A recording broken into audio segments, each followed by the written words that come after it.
Welcome to B2B Marketing Methods. I'm your host, Terri Hoffman, and I'm the CEO of Marketing Refresh. Let's face it, embracing digital marketing is daunting. This podcast was created to make it more approachable. Join me as we talk to CEOs, sales leaders, and revenue growth experts who will share lessons learned and tips from their own journeys. Welcome everyone today to another episode of B2B Marketing Methods. I'm excited today to have a guest with me. Her name is Heidi Hattendorf. Heidi is the founder and executive marketer who does consulting work for her business called Transformation Insights. And I am going to have Heidi introduce herself in a little bit more detail in a minute, but I wanted to highlight some of the things we're going to be talking about in our podcast interview today. So we're going to be talking about just how marketing has changed, how it's been evolving. I mean, this year in particular has been pretty big.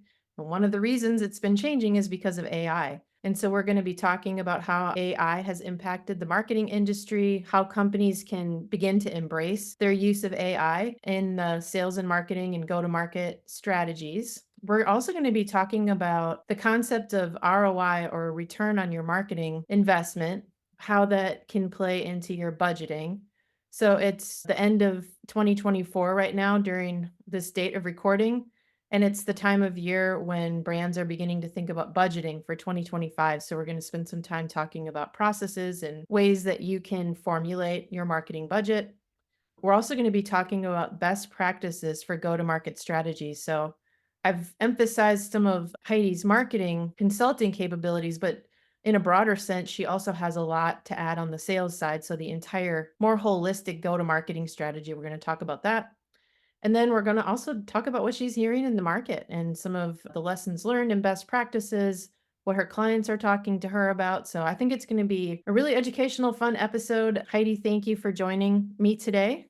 It's a pleasure to have you here. Thank you, Terri. Thanks for having me on your show. I really appreciate it. Yeah, it's such an important topic all around. Yeah, everything that we're going to talk about today, these are all the hot buttons, right? That prospects I'm talking to are bringing up, other marketers that I know. These are all just really important things to talk through, and I can't wait to get your perspective on them. I'd love it if you can begin the interview by just introducing yourself with a little bit more detail. How did you get your Sure, career in happy marketing to. started, and how did you end up where you are today?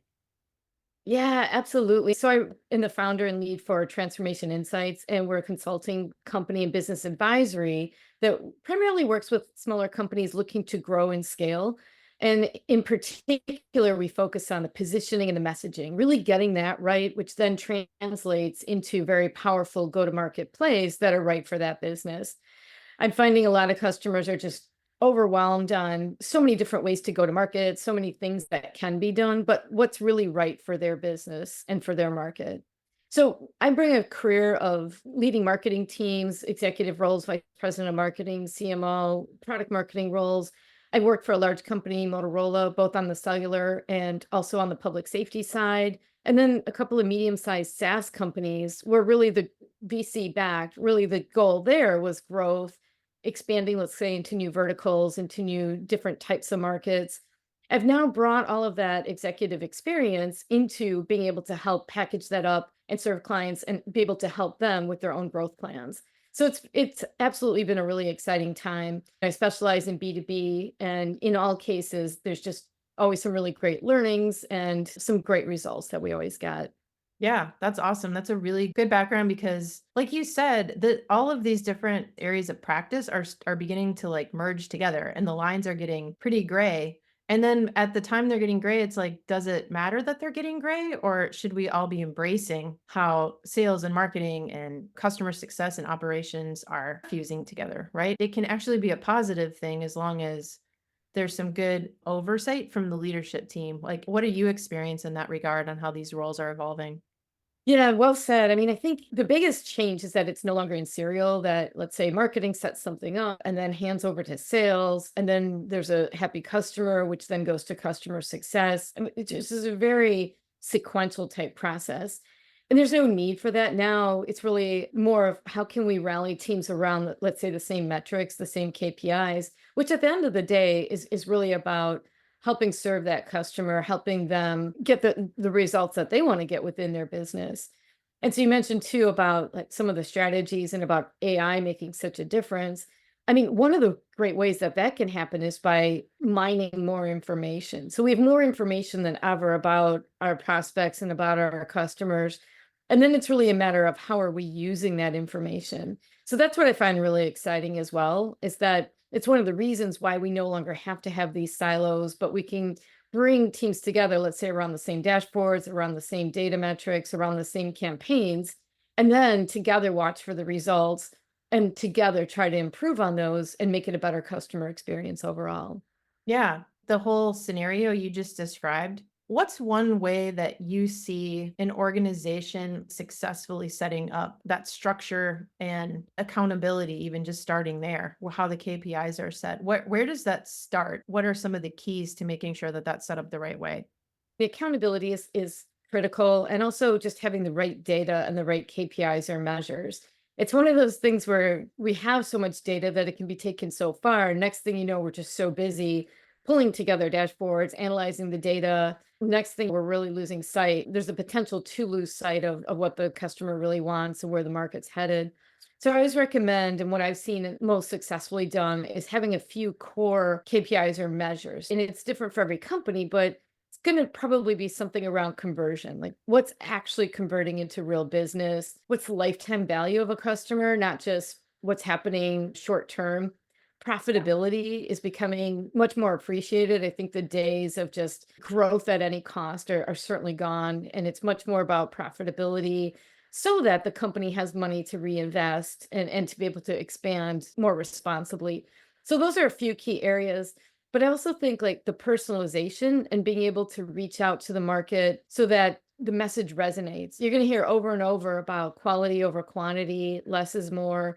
So companies are just getting fatigued with trying to go across all of these different channels and having so many teams involved in so many different areas. So how can they get the most out of the go-to-market plays that they've chosen? So really in summary, I would say it's a few key measures, having the right channels and the right go-to-market place for their market, and then the personalization, and then together looking at some of those metrics and adjusting course from there. Yeah. How do you track all of this? Are you typically advising your clients to be committed to a CRM tool or a marketing automation tool? What are your best practices that you advise? There's so many tools out there, especially then with AI and with automation, much better ways to stitch together the marketing stack than ever before. I think for Mhm. too long, companies had to themselves become such MarTech and sales ops experts to be able to connect. But let's assume that some of that is connected. So, yeah, definitely leveraging CRM, but also marketing automation on the front end of that, and then being able to easily get the results that you're looking for to be able to measure. So simple dashboards. I think a lot of companies got caught up in just very complex dashboards. They weren't even sure what they were seeing. Could they trust the data? Really trusting the data and then being able to, let's say, have the clean data, have the data governance is another big one.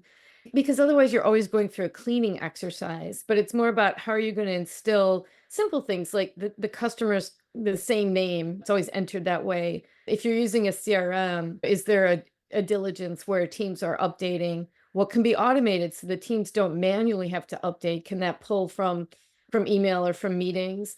So take away some of that manual burden so that the data is cleaner and that you trust the data. And that always have a human oversight, right? Does this even make sense? Does this Yeah. pass the logic test? But get it into good shape that way. So those are some best practices, but I always think it's really about like let the bots do what they can do, let the automation AI do what it can do, and leave the humans to that human side. There's always going to be that human interaction, the decision making, and that's really where you can help the teams the most. So that's what I've been seeing. You've talked a lot about AI. Are there certain functional areas or skill areas where you see AI making a bigger impact? I think a lot of the things that you see in blogs and things that might show up to a business owner or a leadership group's feed is like, oh, AI can do all the writing for you. It can do the sales outreach for you. It can do design and put a whole website together. My skeptical hat gets turned on when I see those things. But like from your perspective and experience, what areas are you seeing AI like really making the most impact? I feel like these extremes of, oh, AI is going to replace all of these different functions. And then people feel like they're putting their head in the sand if they don't just jump onto that bandwagon, all the way to it's going to have no impact, right? And we know that the answer is somewhere in between, and it really depends. But I think to your point, like the most critical is what can be automated, looking at what are these manual repetitive tasks. It's like Yeah. redoing the plumbing every time and the connectors just doesn't make sense. Then when you come to things like writing, why not AI assisted to help create, let's say, the outline or the flow, or pulling some research notes or quotes? It's again a matter of degree. So when people think that all of the writing can be done, and then it's all going to look the same. It's just regurgitated, and it's not going to really stand out. No, if it's just to get across some of the basic information and then you build on it, that's different. But that's where the nuanced and the true human side about understanding the brand, understanding the problem statements that customer is experiencing, being able to tell that story, Yeah. you just can't get that with reformatted text. And that's where I think companies are maybe have indexed a little too far. You can already see it starting to come back to like the human touch, some human style in there. So to answer your question, it's really in between. But yeah, absolutely think there's a role for AI in helping assist with that, helping on automation. Yeah. Analytics is key. Why should somebody have to crunch? I remember how long it used to take teams at quarter end or year end to come up with just being able to track. Why, of course, that should be in real time. And we're seeing more of that with the tools that are out there. And then moving from just pure data insights into predictive. Okay, so Yeah. what is that telling us? And what does that now inform on where we should go next? But again, still having some human common sense overlay into, does this make business sense?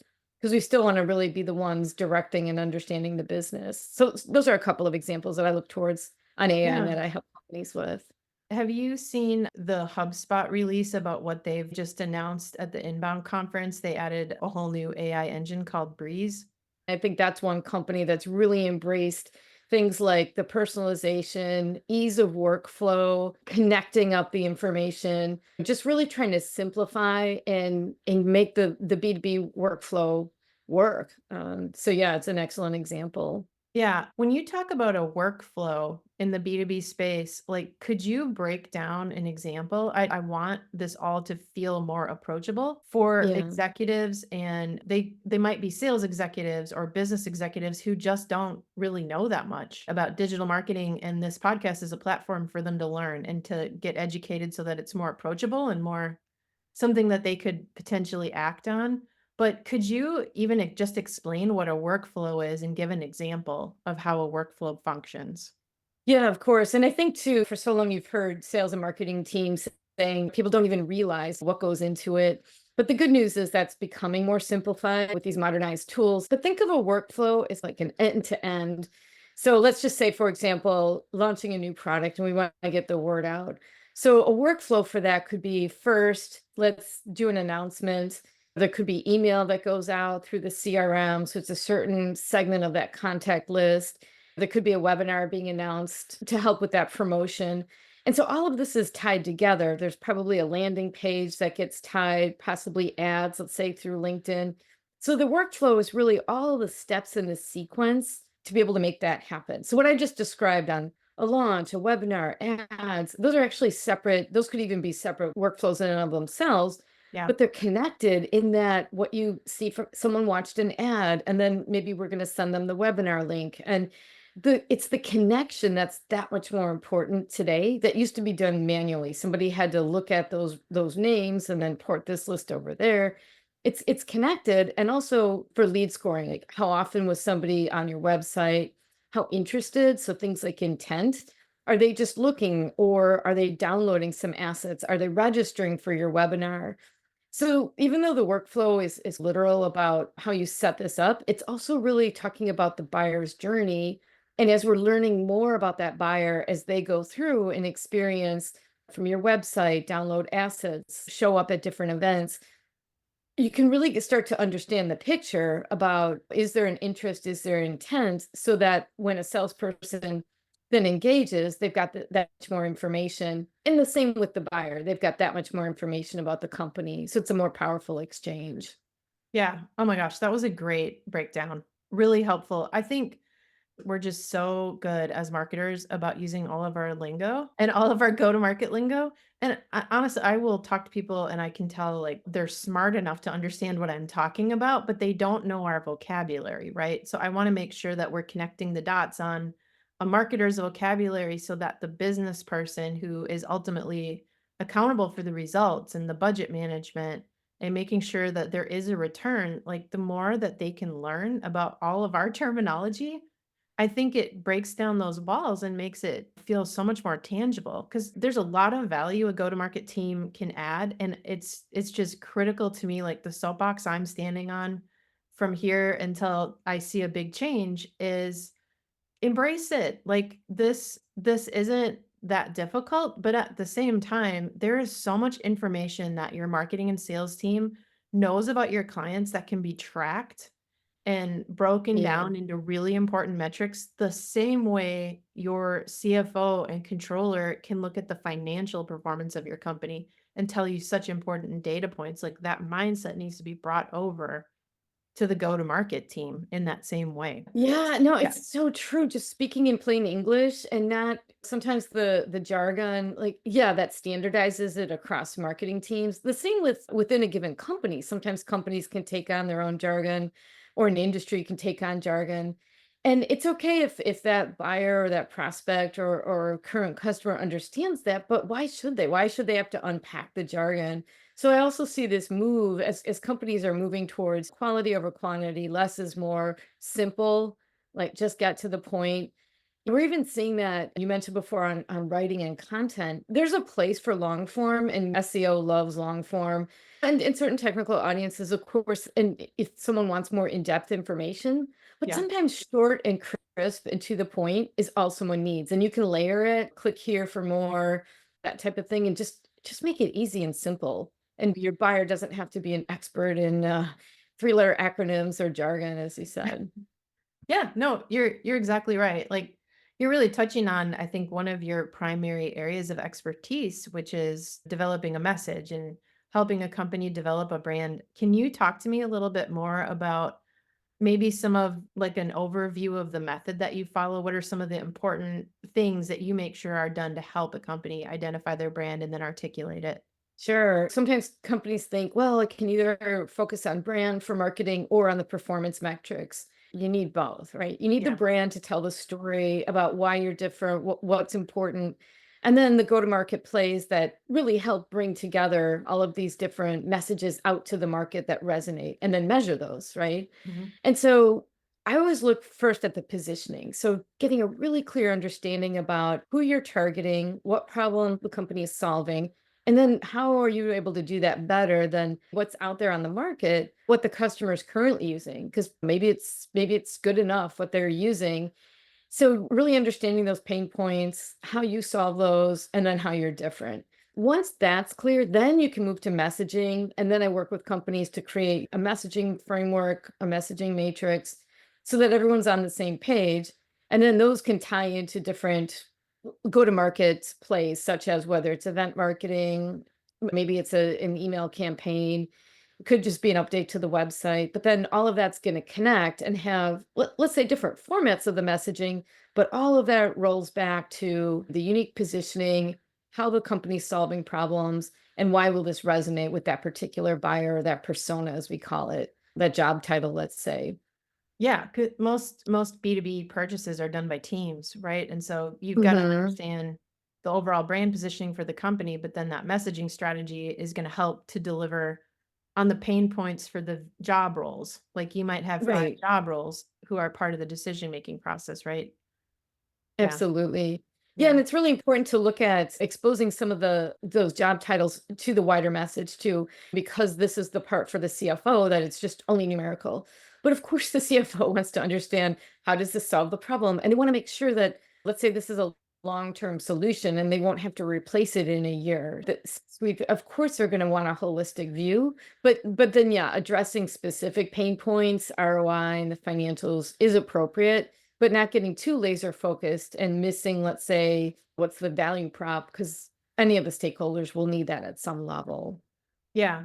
I think that positioning too, it becomes such a huge sales tool. right? There is so much need for training and reinforcing with the salespeople or the business development reps who are out there actually on the front lines talking to your customers. If they don't have a standardized message that represents the brand as a whole, they're going to make it up. And they're not going to make it up because they're irresponsible. They have to have something to say, right? So having that brand platform is just, it's so helpful for every part of the go-to-market team.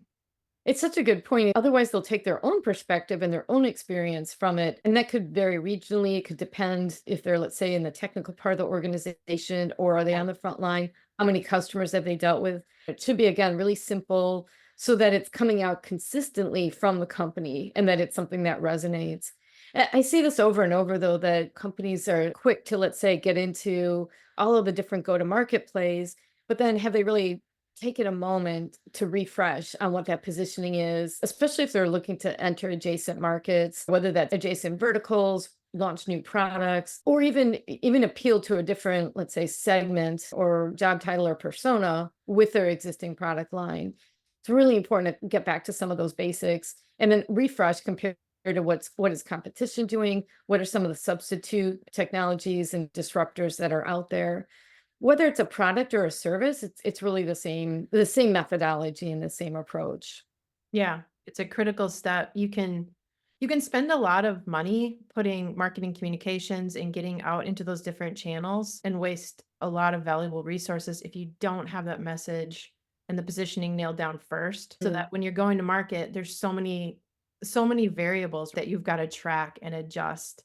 And what you don't want to have to adjust is that main message. When you go out into the market, you want to have a solid position on that so that that can stay consistent and you can try like, Mhm.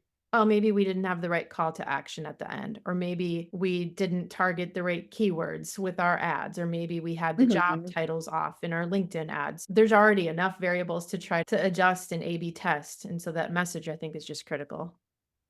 Yeah, well said. I mean, the testing is so important because you want to isolate, test a couple of things, see what's working, not just completely reinvent, because you want to be able to look at what is working and resonating. And there's nothing wrong with too just asking people. I know we have all these digital tools and everything's done, but one of my favorite books, Nail It Then Scale It, where you get like a smaller group. It's not just back to focus groups, but it can even be one or two clients for that discovery process, get their Mhm. feedback, adjust from there, and then just adjusting as you go, just being willing to be open to feedback. I want to shift gears and talk about budgeting. So, because you're in an executive consulting and business advisory role, when you first start engaging with a company and they're like, okay, we want to market, we want to grow, we want to grow more leads, we need to build our brand awareness. Mhm. When it comes to the topic of budgeting, tell me how you coach your clients through a budget cycle of planning, how to allocate the right amount. Maybe just give us some tidbits and highlights of that process. It's such an important process. It's great to see how many companies have started engaging that much earlier, September, October, to really get ready. So it's not just a reactive. But I always look at what has been the trend the last couple of years. If they're in a huge growth cycle, maybe it's changing so dramatically, it's hard to necessarily have let's say trends. But Mhm. really looking at what's worked, what hasn't worked, where are they investing, and then part of my role is to help look at some cost savings and then reinvestment in new areas just to make sure that they're looking at, let's say, newest technologies, what can help simplify, again, coming back to that workflow so that they're automating where possible. And sometimes it goes the other way where companies have so many tools, it's almost like an overwhelm to people within the teams, right? So sometimes that's where the less is more comes in that is it really adding that much more value? And maybe it is, but it just shouldn't be a given year on year for each of those. And then looking at expertise as well. So are there gaps in the team? Maybe there's some contracts that could help them bringing in like an SEO expert or somebody, let's say, to help with peak events, or there's just really busy times that can actually be a huge cost savings rather than taking on another full-time headcount or working with an agency. I often bring in agencies as part of what I do. Mhm. And so it's looking holistically at what's working, what are the goals, and not just marketing goals, what are the company goals? What is it that they're trying to achieve? and then really mapping against that and then looking for that ROI. But I almost always find ways to help either shift dollars, save costs, or just spend it more strategically so that definitely they're going to see that impact. And then making it a collaborative process. So it's not just only marketing talking this through, but sales, marketing, really part of that overall company goal. Because what marketing drives is going to have an impact across the company. And then that's where it's more of that orchestrated go to market. And so we talked in the beginning about multiple teams coming together. Well, the same is true on budgets. It can't just be, well, marketing's going to spend this, sales is going to spend this. Some of that has to be looked at together Yeah. as one bucket so that the teams are collaborating as well. Yeah. And then they're going to get some results together. Yeah. I completely agree about that. We see from time to time that there are activities happening and investments happening in those different groups that are either working against each other unintentionally, or Yeah. they're like double paying for many of the similar services or functions. And so the more they can bring that together and evaluate it, they're going to just make better use of that overall budget. Do you run into that same kind of thing? Yeah, I Yeah. mean, and especially on tech, right? Because there's been some overlap there, and just looking at roles in tech where there's overlap, and then just saying, like, look, we're all going for the same goal here, and then aligning the teams, but then aligning the budget to make it work. So, for like one good example is if there's a problem with the data and it's just really frustrating, they have to spend a lot of time manually updating it, taking a step back to look at, okay, what can we work on together for some data governance, some quick rules of the road that's going to help and not create more manual work. And then that's going to save because better data will come about, less manual work, less frustration. So maybe it's bringing a person in to help with that. Maybe it's a tool, or is it just a process change? So it's being open to look at what is the right solution. But usually teams are able to identify where some of those pain points are. Then it's a matter of looking at some of the options. If a company comes to you and says, "We just don't know if we're spending," right? Because I think what we're talking a lot about is allocation, and that's a huge Mhm. pain point for businesses who are trying to manage their go-to-market budget is we have X dollars, but we don't really know how to allocate it and set priorities. And I just read an article or went to a seminar that talked about this one strategy, and that kind of tends to drive you towards that one strategy versus, is that really the right thing? Let's step back and look at this holistically. So I think allocation is a huge area, but just knowing like, what should I allocate? What number? What is appropriate? Because you don't want to overspend, no doubt, but Yeah. you also don't want to underspend. You want to make sure you've got enough allocated. How do you guide someone or help someone when they're asking themselves those types of questions about their business? Yeah, sometimes it can happen where companies are underspending because maybe they don't fully understand what's possible, and that actually some money spent upfront being able to communicate the brand, a few really important thought leadership pieces can go a long way. Just getting the name out, so you're not having to spend so much time trying to even get into the bid process or get your name recognized, right? And Yeah. so there's definitely percentages where benchmarks to be able to look at. Depends on company size. So definitely always work on that as a starting point, looking at what are the average spend, always benchmarking too. What are your competitors doing? How are they visible? Doesn't mean you have to do the exact same thing. In fact, it's obviously better to follow your own brand Yeah. and your own way to communicate, but it's still being eyes wide open on what that looks like, what's resonating with customers, and then just being able to look at it differently too, of like a more innovative approach to reaching. So I think I'll give you an example. For so long, it was all about like industry events, right? And it's Yeah. still in a lot of industries that's really important. But then you see some companies going more towards, let's say, an invite only dinner type thing to really have a little bit more intimate feel, bring in a speaker. So that's an example of an event go to market motion where it's just a different approach, and that may or may not work for one company, but it could be greatly successful for another. Another one is some companies are just getting fatigued from like the cold calling, right? And they're saying, no, I'm going to go more, and they'll institute, let's say they'll create more of a partnership go to market play, which is we're going to route these types of deals through partners, and they'll set up a partner strategy, or they'll have a referral program.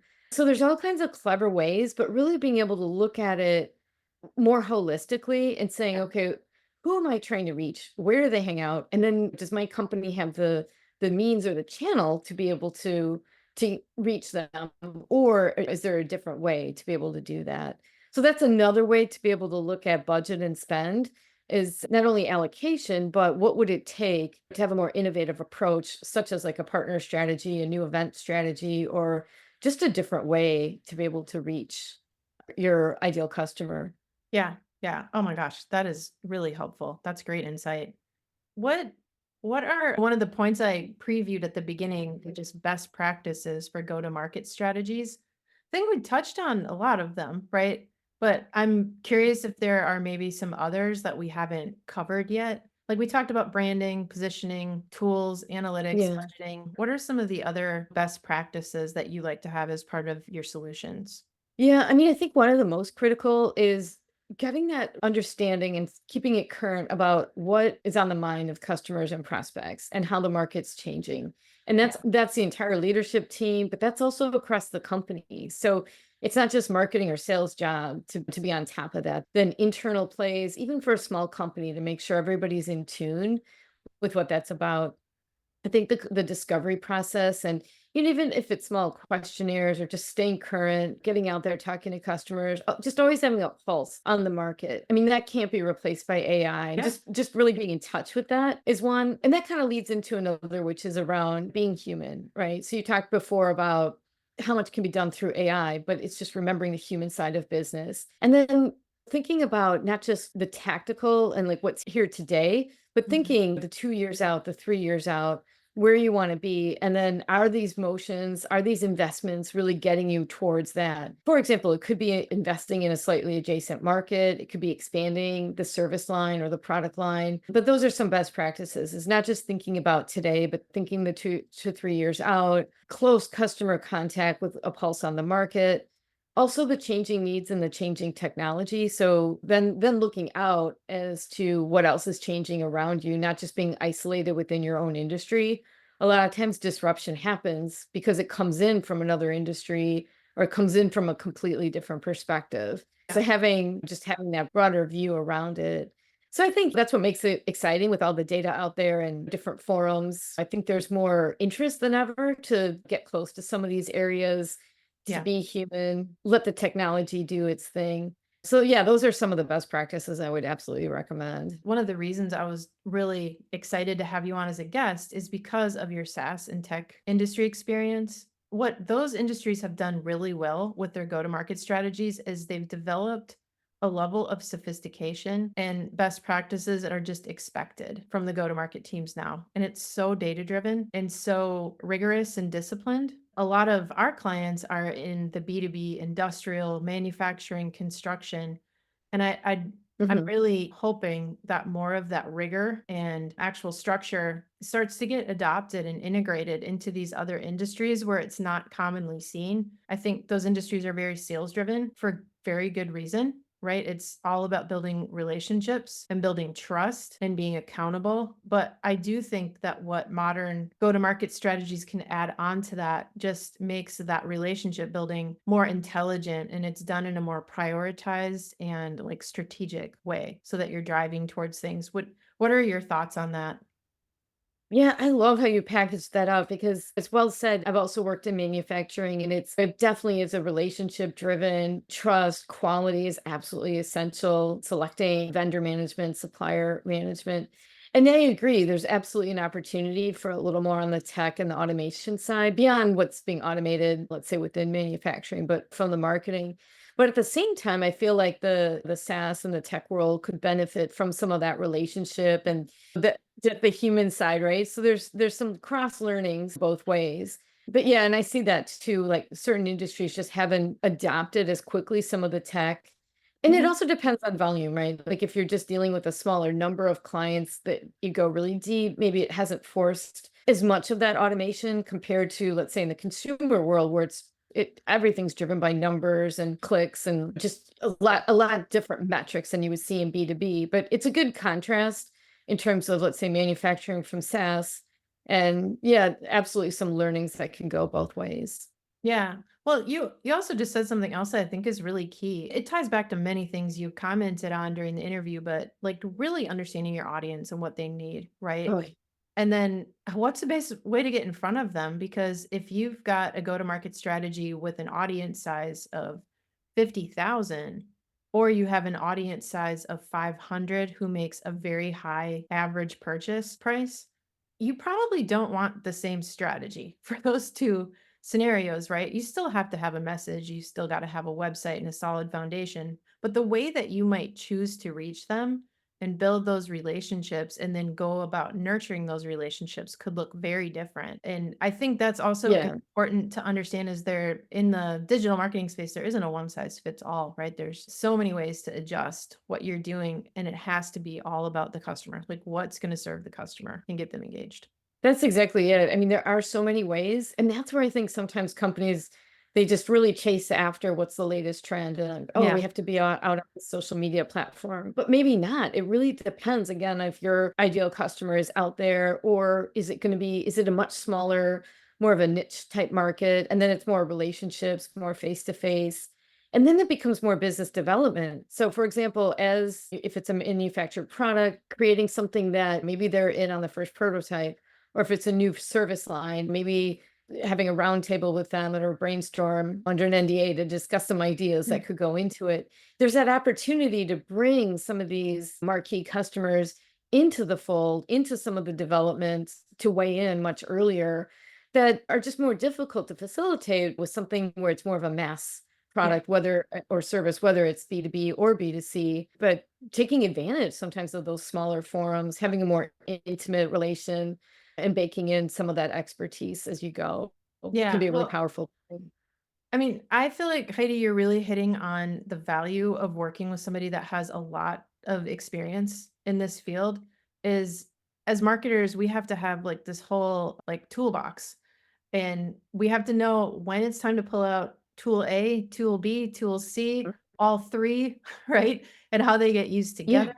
Like that comes with time and experience. And of course, we have to keep up with new tools that get added and we have to throw those into our toolbox as well. But I think working with someone like you that has a variety of experiences and knows when it's time to pull out different tools shouldn't be overlooked, right? Especially as like a consultant and to engage someone as a consultant to take that approach and then the way that that gets resourced and implemented could be handled completely differently, right? Well, first, thank you, Terry. No, I appreciate you saying and recognizing. I mean, I think sometimes people hear consultant and they just think it's like, oh, someone's going to give me advice and hope it works. But it's actually an extension of the team. So what's exciting now is that companies can outsource for expertise. It could be for implementation. It can be for both. And so, like for me, I'll come in. I'll be able to work together with the leadership team, but then I'm also working on implementation. So whether it's things I'm doing myself or I'm bringing in others or working with the company's team, the idea is that it's a supplement to what they're doing. It's bringing in an expertise and someone that can hit the ground running and really be part of that story and help them in client facing work as well. Yeah. And I think because it's fractional, I mean, it's not the same as hiring someone to bring in full time and then maybe the needs change a year down the road. And that's like the beauty of it now. There's so many more choices for bringing in expertise like this. And it's you mentioned before about budgeting. I mean, it can be really a key strategic investment because it's really saving the company money in other ways. Yeah. And also just the return that you get by accelerating, but then also hitting that right ROI, bringing in the business that you wanted to bring in and having that more robust thought leadership and polished messaging out there. That's what I think is exciting. That's why I just really enjoy working with the clients that I do.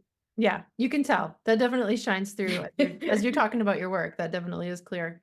What are some other things that you're seeing in the market? Are there other things you're hearing from your clients, other trends you're seeing in the market that you wanna add in as we come to the end of the interview? Yeah, we talked a lot about AI. It's Mhm. something that ties to AI and as well just marketing trends in general is companies are really coming down to like what's real, what's actually working, separating out the hype. So they're probably not going to be doing like these massive big email campaigns. It's going to be targeted. It's going to have a specific purpose. AI, same with the POCs going on for that. It's going to have a specific purpose, measurable results, and then they'll make the investments accordingly. So Yeah. that's something that we're seeing. automation where it makes sense. So again, let's free up teams. I think there's recognition that people have been really overloaded and overstretched.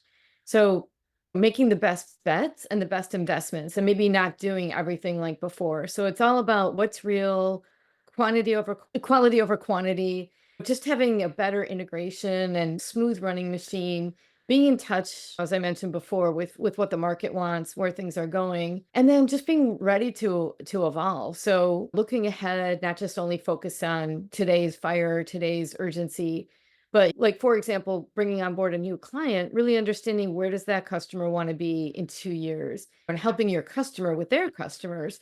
And then in seeing that success, being able to pivot, move on, and adapt. I mean, I think the adaptability is more key than ever, but I am definitely seeing companies coming back to the core, what they're really good at, and then looking at, let's say, partnerships, outsourcing, other ways so that there's just not this constant feeling of being overwhelmed, but instead just being proactive on the front foot, leveraging expertise, leveraging technology, and just coming across having a really solid story and reaping the rewards. Yeah. It's a great formula, and I'm really happy to be out there supporting that. I love how you made all of that sound like so easy too. One of my favorite things to talk about in the marketing world is that your marketing, and I'm talking about marketing, but this is true for the whole go to market team, right? You've got to be able to think and operate strategically. You've got to be able to Mhm. execute tactically. You've got to be creative, but you also have to have like a strong technical capability with all of the tools that we have to use. And that's not just like how to post on LinkedIn. That's in the weeds of an example on the technical side, but Yeah. like you have to figure out how to keep that all together and weigh and balance and prioritize and figure out how to allocate time and resources across all of that.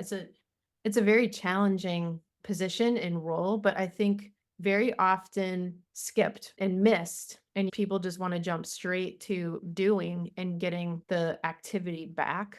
But making Mhm. sure that you've got the right strategy in place, I think is critical. It's a huge balancing act though. Yeah, it's a really good point.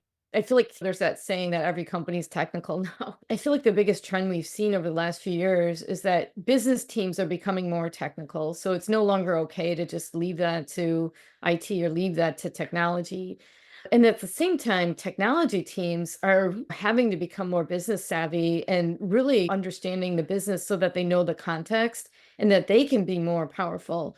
So each Yeah. person in each role still has their core function. I don't think they're losing that, but it's really a compliment because it helps them bridge that. And then again, it comes back to what we talked about on go to market. Instead of things being done in serial, it means it can be done more collaboratively, more together, absolutely accelerating time. I Yeah. mean, I'm excited too. I've always had a technical interest and always worked in technology. So to see this becoming more mainstream is great. I've got two patents that I'm proud of, and I think being able to delve into the technology side, but with a business purpose and having it serve a purpose that way is exciting. But just to see how far companies have come, being able to have a view on both goes a I long can't believe way. that we just got all the way to the tail end of this interview and you're like, "Oh, by the way, I have 2 patents that I'm really proud of." Yeah. It's I mean, it's minor just little thing. yeah, yeah. That's really cool. Yeah. No, but That it's really about, like, inventing and building, and I think that's something that is just really great about not only entrepreneurship, but what companies are up to, is that they yeah. can reinvent themselves, they can build on past successes, and they can be able to take it forward. So, I think we're gonna continue to see that convergence and in people switching roles, let's say, within a company because of having that knowledge of a market, knowledge of the business, and being able to play different roles. So, and it's Right. it's good for talent, it's good for growth, it's good for everyone. Yeah, that, well-rounded growth mindset, I think is really Growth important. Yeah. mindset for sure. Mhm. Yeah. Yeah. Well, I have a couple of fun questions at the end. I'm not gonna ask you about go-to-market strategies anymore. If you're open to these Okay. questions, That's fun too, though. So, yeah, yeah. I'm gonna well, that's Mhm. true. I kind of love nerding out over that stuff, so I agree. Do you have a business book or actually it doesn't even have to be a business book, but do you have a book that you find yourself recommending or even like sending to people over and over? What's one of your favorites?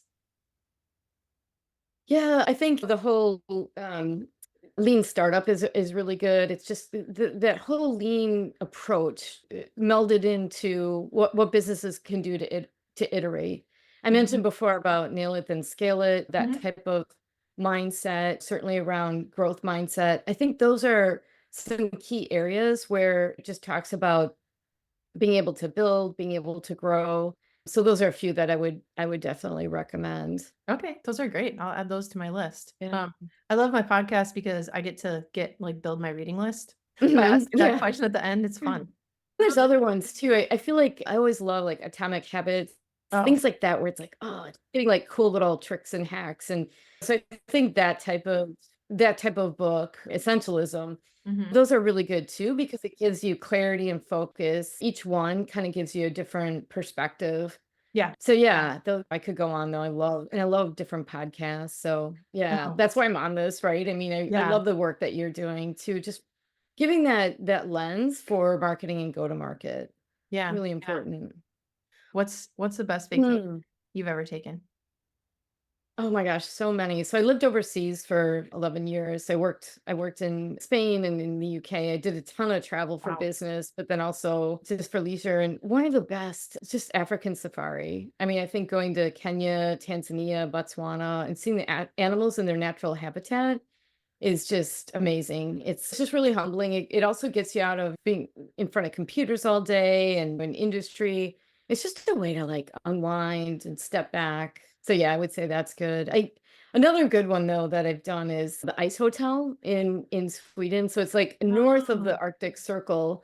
And yeah. just being able to, it sounds crazy, especially for someone who's living in a warm climate, but just being able to like, I don't know, just the having no sound other than being in this literally this ice and snow igloo was Wow. amazing, and just doing the dog sledding and snowmobiling, all those different activities. So that was also yeah, so I think the nature is really that common theme. I love Yeah. boating and I've got my sailing skipper's license. So definitely nature. I Wow, think nature cool. is really good. So That's such a fun list of things you had there. And then my last one is, what is your favorite job you've ever had? Oh, I mean, I just feel like every single role I've had has just brought something, you know what I mean? It's so yeah, I've just been really fortunate just to be all of these different roles and different jobs. So yeah, it's hard to put a finger on any one. I would just say maybe this is the best because now taking like a whole career of experience different places and being able to wrap it up and package it up for companies. So maybe I'm a little biased, but this is probably the best. Well, I think that's a really good way to wrap up our conversation. I have to tell you that that was gonna be the obvious answer to me because it's so clear how passionate you are about what you do and how important it is to you to Oh, thank you. actually, put together solutions that work for your clients and then bring them success. It's just your passion definitely comes through, and I think it's really cool. So, congratulations on where you've arrived with your career, and again, thank you so much for spending some time in this interview today. I think there's a lot of really great nuggets for our listeners, and I really appreciate your time. So thank you for joining me. Oh, thank you, Terry. It's just been great. I mean, I feel like the time flew and just so many great topics that we can cover together. And I just love the work you're doing. So, again, thanks for having me on. And yeah, just a lot of great things out there. Thank you, Heidi. Thank you for listening to B2B Marketing Methods. Please be sure to follow us on your favorite podcast channel and leave us a review. We'd love to hear from you and connect. You can find me on LinkedIn or visit our company website at marketingrefresh.com.